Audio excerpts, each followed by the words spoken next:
I'm Stacy Grinsfelder. And I'm Andy Grinsfelder. And you're listening to True Tales from Old Houses, the Minisode. Well, hello, Andy. Hello, Stacy.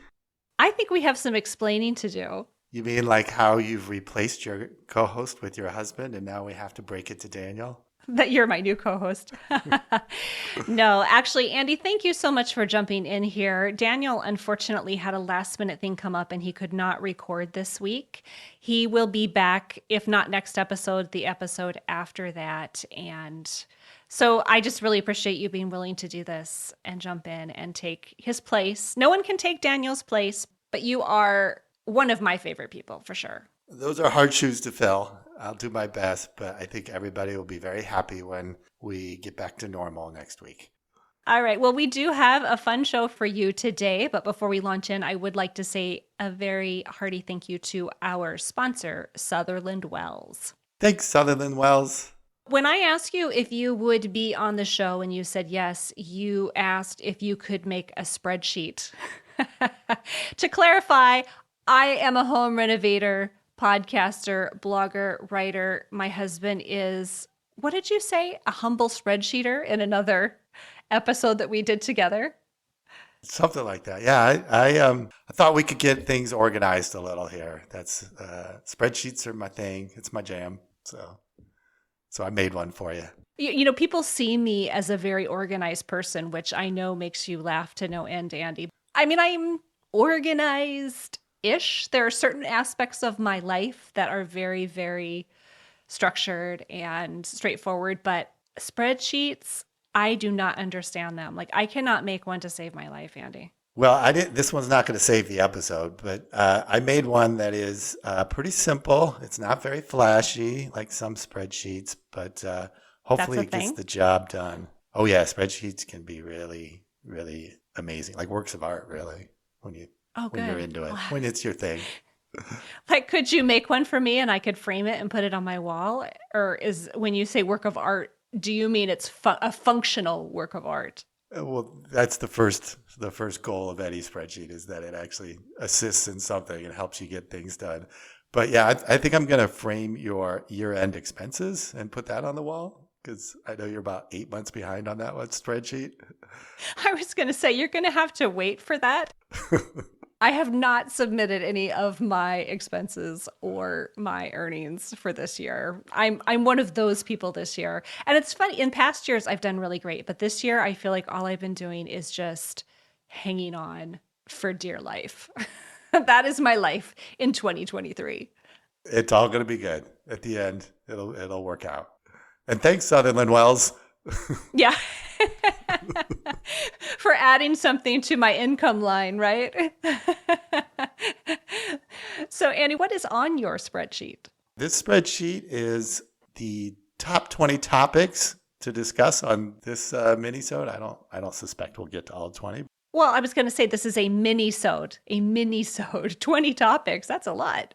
We could bust it out later for future episodes, but I ranked the items in order that I thought Stacy would want to discuss on a scale from 1 to 10, and then a separate column on items that Andy might want to discuss, again on a scale from 1 to 10, 10 being definitely and 1 being nope. And then I combined the two, weighted average, and then sorted by ranking. And I heard Stacy topics, I heard Andy topics, and 20 topics. The rest of it, how you did it, I don't, that does not compute. But did all the items on there, did you then parse out what we overlap on that we would both want to talk about? Oh yeah, that's the ranking. There's only one item we both scored a 10 on. Really? Yeah. What is it? The topic we both scored a 10 is, of course, Millie. Is she there with you? Millie the dog. No, I had to ask her to leave because she was making loud and sort of gross old dog noises. Where she does this thing lately where she like clears her throat really, really aggressively. And it's not a pretty noise. I think I make the same noises. These are not attractive podcasting noises. I will tell you, noises we both make is not on my list of topics. So no, it was 21. It just didn't make it. Yeah. All right. So Millie, actually, it's funny that you mentioned Millie because I have a story about Millie. She had to go to the vet this week, and surprise, surprise, since the last time she was there, she gained 9 pounds. 9 pounds, Andy. That's like 20% of her body weight. Mhm. The vet was not amused, and he was like, "So what have you done that's different?" So I'm thinking, right? I'm at the vet and I can't think of anything. So we're feeding her the same really high quality dog food, not in great portions. She doesn't get a ton of treats from us. She still gets her morning walk. And honestly, when I looked at her, I didn't see a 9 pound difference. I thought, yeah, she's put on a little something around the neck. She gets a little fluffy around the neck during the winter, but 9 pounds was shocking to me. So I came home and I was thinking, oh my gosh, I don't know what to do because, she's 12. She'll be 12 in 2 weeks. And she's getting about as much exercise as she's willing to get, which is her morning walk. And then she plays anytime I'm outside. And then sometimes I take her for an evening walk sometimes. So it's not like she's just sitting around all the time, although she is sitting around a lot of the time. So the more I thought about it, the more I realized what might be happening. Do you have any ideas, Andy? Well, I use the formula, and that is calories in versus calories out is generally how you control weight loss or weight gain. Do you have a spreadsheet for that by chance? I did when I was tracking everything for myself, but no, not for Millie. But I'm guessing since she's not really getting a lot more exercise, and I'm not there Overfeeding her. overfeeding her, that I'm guessing somehow she's finding secret treats somewhere. She found a back door to the pantry. She did not find a back door to the pantry, but I have figured out what is happening. We get a lot of deliveries up and down this street, and it's a real narrow street. So whenever the trucks park, Millie goes out into the yard and gives them her saddest little puppy dog eyes, and they will throw her a treat. Works every time. It works every time, yes. What if I'm getting a delivery once a week or a few times a week, but maybe the neighbors are getting 2 or 3 different deliveries, every day, 4 or 5 days a week? She's getting a treat from all of those drivers. I think that's how she gained 9 pounds. Oh, and it's the holidays, so there's a lot of drivers out there. She's totally given new meaning to holiday weight here. Yeah. So I don't know what we're going to do. I don't know if I should put a sign out there that says, "Don't feed me no matter how sad I look," because she has probably the saddest of sad dog expressions I've ever seen. Or the other thought, except it's really cold out, is that I could just put a bag of baby carrots or something out there and then they could just toss her a carrot instead of a treat. I don't know. What do you think? I like the idea of tossing her a carrot, but I would add to the sign to say, toss it as far as you can throw it and she'll go retrieve it. And that way she gets some exercise too in the process. They don't call her a Labrador retriever for nothing, right? That's right. She'll find it. She'll find it. She has always been a retriever, but she has never wanted to give things back. She just goes to get it. She doesn't return it. She's a Labrador keeper. A Labrador keeper, yeah. Anyway, I don't know. I think that's what I'm going to have to do because unfortunately, extra weight on her. And like I said, I think she looks pretty good. Like you can't really tell or anything, but she does have mobility issues as a 12-year-old dog, and it's only going to get harder. So the vet was like, she really needs to drop some weight. And I guess that quick 9 pound gain too was a little alarming. Well, I just want to clarify that I recognize that 9 pounds isn't 20% of, she doesn't weigh 45 pounds. I don't want people calling in with, trying to question the math. I just didn't want Millie to think I thought she weighed a lot in case she was listening to this episode. Oh, that makes sense. Also, did you notice me as the non-numbers person? I'm like, oh yeah, that's 20% of her body weight for it's sure. Not 20% of her body weight. No, it is not.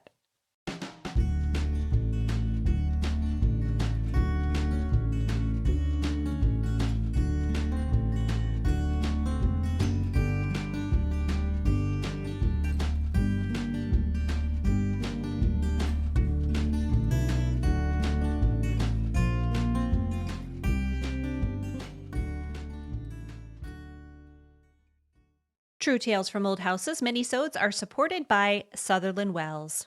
All of Sutherland Wells products are handcrafted in Providence, Rhode Island, with the highest quality, sustainably grown tongue oil. Tung oil, native to China, has been used for centuries as a durable finish for wood, metal, and stone. Unlike polyurethane, tung oil finish penetrates the surface of the wood, so it flexes and contracts as conditions change, making it the perfect pre-finish or protectant for everything from fine furniture to window sash and sills. We actually had the great pleasure of interviewing one of the co-owners of Sutherland Wells, Rob, on episode 102. So for a deeper dive on Sutherland Wells products and all of their various applications, go check that out. Absolutely, because Sutherland Wells has an entire product line for whatever you're working on. Right now, it could be siding, hardwood floors. I'm working on bathroom wainscoting. Maybe you're doing furniture restoration, cutting boards, you name it. To learn more about the complete product line, visit Sutherland Wells, that's WELLES, sutherlandwells.com. And to save 10% on your first order, use the coupon code TRUETALES. Well, Millie is our favorite topic, but I'm curious, what is the topic that neither of us want to talk about? And why is it on your list? Well, I had crisis in cosmology just because I'm throwing random things on there. And I'm like, Stacy's going to give that a 0. But I find it kind of fascinating. It was about a 5 for me, but It's a 0. yeah. But we could go ahead and move on. Let's do. It's a different podcast. What is it? Cosmology? The crisis in cosmology. Yes. It's the universe. Oh, the universe. Okay. So you can put your favorite link, send it to me, and maybe it will get in the show notes. Maybe not. We'll see. Maybe not. That's fine. Do you want to play guess a random number and then we'll discuss that item? Sure. From 1 to 20. Okay. Well, we've already discussed 1, which is Millie, and 20, which is cosmology. So let's go with 7. Your listeners are going to be really tired of this topic. Number 7 actually is Blake Hill House. I gave you an 11 on that on a scale of 1 to 10, and I only had that at a 4. I would love to talk about Blake Hill House. I'm sure you were. That's why I scored you an 11 on a scale of 1 to 10. What is going on at Blake Hill House, Stacy? I'm dying to hear. It's always a surprise now when you come home, isn't it? You're like, ooh, what's happened now? What happened there?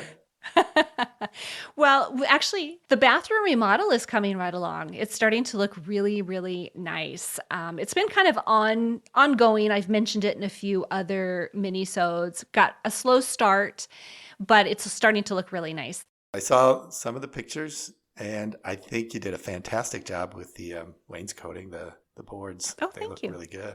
And by the way, I put tung oil from Sutherland Wells on that unpainted wainscoting. Thank you, Sutherland Wells. This is getting better and better. I did not lob that one to you on purpose, just so you know. I actually did think they looked good. On the more controversial subjects about the bathroom, though, I would like to know, is there a easy clean out on the U-trap of the sink to get the long hair out that I have to suffer with living with long-haired people?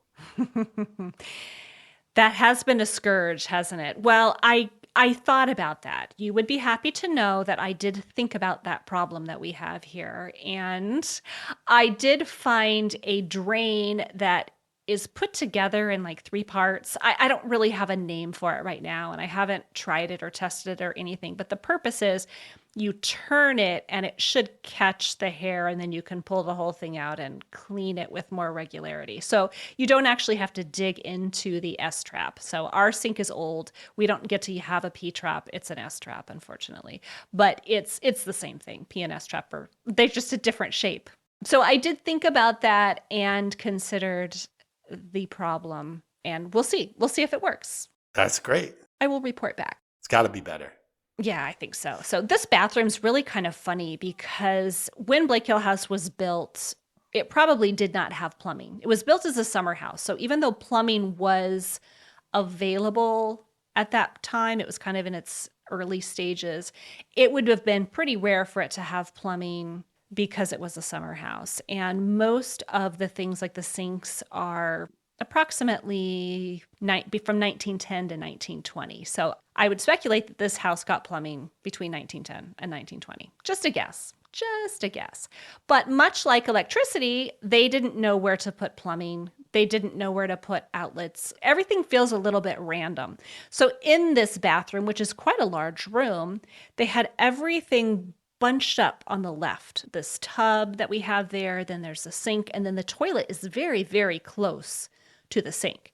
And then there's nothing on the other side. So it's kind of a weird, I'm explaining this to you, Andy, like you don't know what I'm talking about, but you do. This is for everyone who is listening. You are aware of our bathroom. Yes, I have fond memories. I spent a lot of time there. In that bathroom. One of my favorite rooms. Right. So I asked the plumber, I said, is there any way that we can move this toilet over a little bit? Because it's weird. You're just like, you could practically brush your teeth and sit on the toilet at the same time. It's just weird, right? Were you watching me? No. No. Okay, I don't want to know these things about you.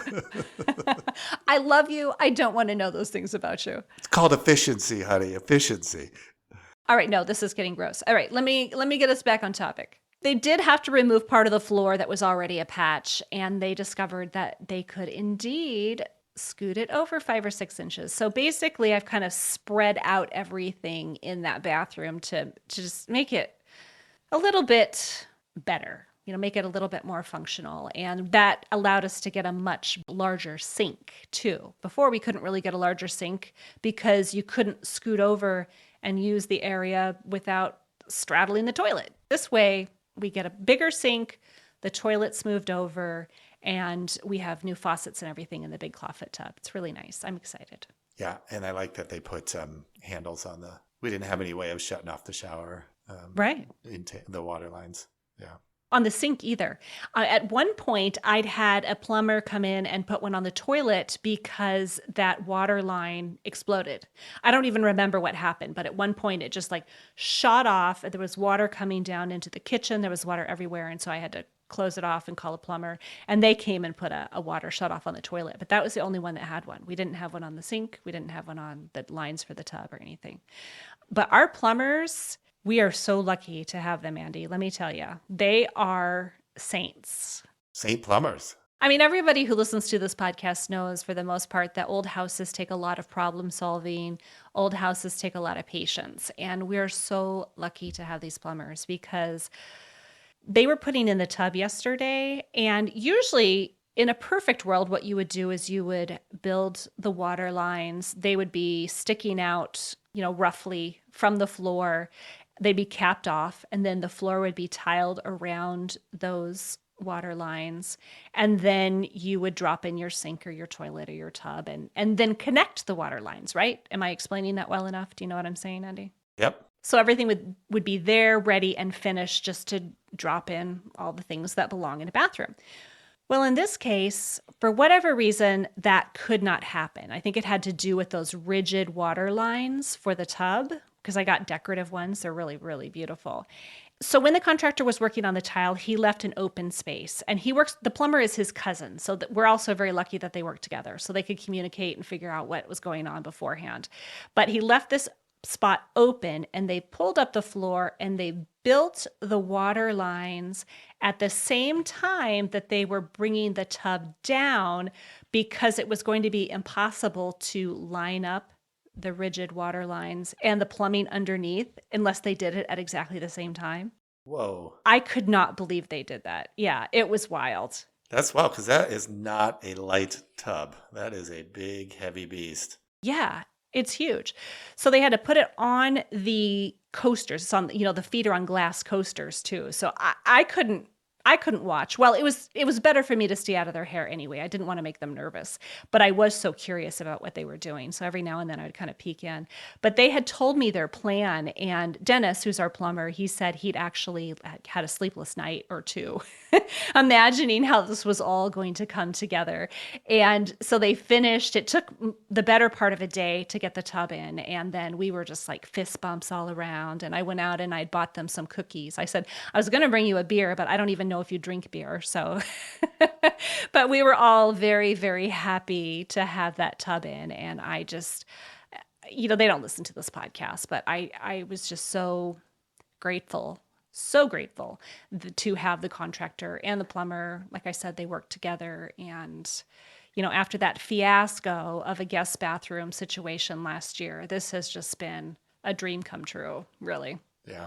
I can imagine that I would have gotten that all done and been all happy if I was there, and then we'd turn it on and it would start leaking everywhere. And We'd be like, well, we just got to live with that because Yeah. it took forever to get it in.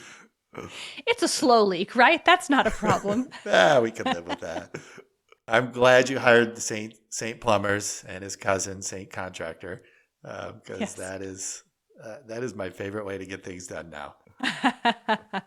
Well, I did want to assure you that even though they're plumbers and contractors, they did go to the hardware store 2 additional times. It's not just me. It's not just you. It's not just anybody who's listening here. All of us who try to get things done and realize we need a part. They did have to go out for parts a couple times. There was not a single plumbing project I ever did that took less than 3 trips to the hardware store. Yeah, it's a lot. Tomorrow, Saint Contractor will come back and put the sink in. I'm still waiting for the faucets. They don't arrive until the end of the week. So there'll be some little odds and ends. I ordered a marble threshold for the doorway that's not in yet. He'll have to finish that little patch of tile around where the tub is. And then, we're wrapping it up. We're getting down to the details. I can't wait. Did you do anything else around the house? Did you get the decorations up for the holidays? Yeah, a little. I decided not to do a ton of decorations this year. I put my outdoor trees up and some lights and things. We'll hang stockings, advent calendar, the tree, but we're not going to do a ton of stuff this year. Any new lights on the new front porch? No, I didn't put any new ones. I have just the same lights that are around the top, and it needs more lighting, but I'm kind of past that point in December where I want to do anything about it. Well, I have a pretty pathetic decorations here. I have red and green hand towels. Then we have our tiny little 1-foot tall tree. I got you the saddest little Christmas tree last year, didn't I? Yeah, it is pretty sad. That's it. Well, it's actually almost Hanukkah. Hanukkah comes up first anyway. Okay, I have some birthday candles. I can probably make a menorah out of a frozen banana or something. I think that is a very creative solution, and it's compostable as well. I'm really proud of you. I like that. Until it thaws out. Well, you probably have to just freeze it every day and then bring it out at night to light the candles during Hanukkah. Then you could just put it back in the freezer. Yep, let me go unpack the Hanukkah banana. All right. Is there anything else on that spreadsheet related to this particular podcast? Corgis, no. Corgis? Oh, wait, Windows is kind of related. I had Windows scored at number 2. Wow. Yeah, definitely something that I enjoy talking about, but I don't have any updates about Windows right now. Do you have any window related updates? Actually, I kind of wanted to talk about Windows 11. Oh, like the computer thing? Yeah, I'm a little torn. They moved the start button to the middle, but I really love the search window. Could we talk about corgis instead? Are you binging corgi videos again? Oh, I've been watching corgi videos. Our daughter got me started on at looking at corgis. And last night I went down a rabbit hole of looking at like corgi puppies for sale. And let me just say, I don't buy dogs. So the fact that I'm looking at puppies for sale is pretty out of the norm for me, but oh, they're so cute. I can't stand it. Short little legs and pointy little ears, and they're so adorable. I can't stand it. They are a bundle of energy. They're fun. Yeah, they are, but short little legs. So I think they'd have lots of energy, but they couldn't like jump up on the table or anything. That would be nice, right? I don't know how the Corgis Ninja Warrior video ended up in my stream that I forwarded to you, but it was pretty cute. There was like a little obstacle course for corgis, and if I can find that link, I will put it in the show notes. It's pretty cute. Save it for a day when you're feeling particularly low, and then just turn it on and watch it and over again because it is so cute. So cute. All right, what else is on that spreadsheet? Oh, you got to pick a number from 1 to 20. I already picked 7, 12. 12 is what gifts did you get me? Oh, well, I'm not going to tell you that.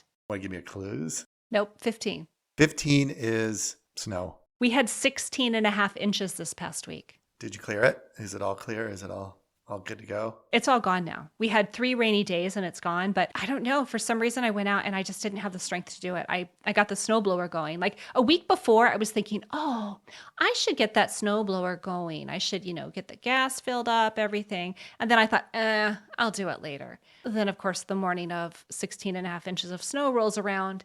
I can't get the snowblower started. I think it was just stale gasoline. So it just took a little bit, but eventually I got it going. And then the snow was, packed. A lot of times when we get that much snow, it's light and fluffy and it just shoots through the blower, no problem. This was heavy, wet, miserable snow. And I didn't have the strength to get a ton of it done. So I just cleared out the side where our cars are and that side of the driveway and called it a day. You would have been very unhappy because you like to get it all done. But then again, you're stronger than I am. So you would have put the work in to do it, whereas I just gave up. Well, it's gone now, so that's all that's important. We had snow here as well. We got the ski resorts open, which is great. Good. I had a meeting with a lawyer who is from Georgia, but he's living in Texas. But he almost never sees snow, and so it was snowing. And during the meeting, there was a window there, and he was facing the window, and he just could not stop saying, "Oh my gosh, it's so beautiful out there! It's so beautiful." And I'm laughing because I'm like, it's just snow over a grungy city. It's not like you couldn't see the mountains. And I'm like, oh, wait till the clouds clear. Then you're going to really see what it looks like. But I forget how we take things for granted sometimes that when we see them all the time, like snow. Like snow. It's true. Well, I will say the first snow here is always very magical. And any snow in December is magical because it just feels like winter and holidays and family and cozy all at once. And I put a fire log on last night and, in the fireplace. And it just feels like the right time of year for snow. So that first one is pretty magical. When you get about March and you're having snow, it's a little less magical. But right now I am living in this winter moment. Well, I like your sweater. I like wearing winter clothes. And that sweater looks pretty on you. You look pretty. Thank you. Thank you so much for doing this, for standing in for Daniel. I know that everyone who, we look forward to having him back. Like I said, he'll either be back next episode or the episode after. But I'm thrilled that you are here doing this with me. And thank you for your knowledge of spreadsheets.